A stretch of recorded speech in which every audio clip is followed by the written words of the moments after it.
you're sort of flirting with access and curation. It's an interesting, you're like, we want to make it curated, we want to make it super high quality and steer it one way, but also we want it to be the people's movement. Like, this is supposed to be a community of people that comes together and brings ideas, right? And I think this is actually one of the things that crowds are really good at doing is idea generation. I mean, it will always trump individual minds, in my opinion, in my eyes. When you need to generate ideas, I think crowds are excellent. I think when you need to find a specific resource, crowds can sort of ramify. I don't know how to say it, but like just spread out and they find exactly what's helpful. It's exactly actually what we're seeing at Arkive, where a lot of the members of the community early on have been what I'd say are very T-shaped people. And what I mean by that is they're super intense with their focus in one area. So for example, you could say like a sports card collector. That's the third biggest sports card collector in the entire world. They probably have a massive collection of sports cards. You see them as a member of the community. And then you also see someone who's a contemporary art gallerist, super indexed on contemporary art and saying, they are one of the foremost experts in that area, super involved, have a very big collection. Right. If you bring together thousands of these people that are all these T-shaped experts in their individual categories, you could say, oh yeah, I'm the sports card guy right now, the sports card gal right now.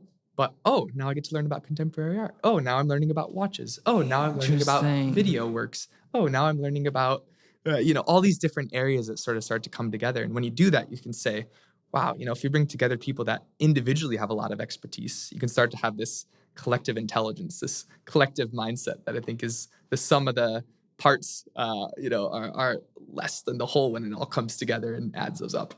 Well, that is really, really interesting. And I'm starting to wonder which systems exactly sort of you have the best outcome when you let the people choose.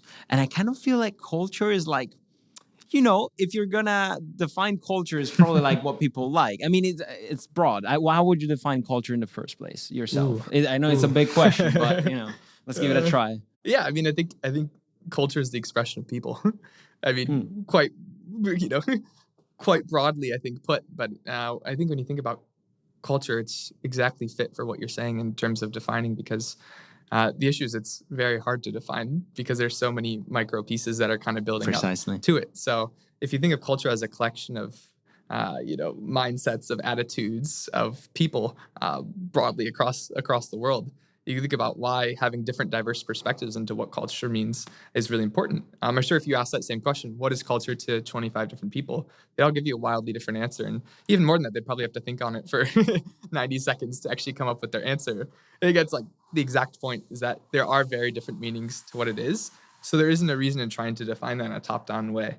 Instead, what if we think of a system bottom-up? And it's something that I think very uniquely right now, we're in this attention economy that's very poised to kind of put that in front of our faces more and more. Social media does a great job of that, like very new experiences of culture. Actually, one of our acquisition rounds was focused on that. We acquired this piece called Eulogy for a Black Mass by this artist, Arya Dean.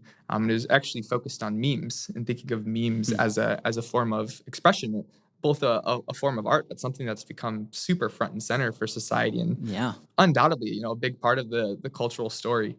This one was particularly talking about Black queerness, but I think there's so many narratives that kind of get baked into how these are being created, the origin story, things like that.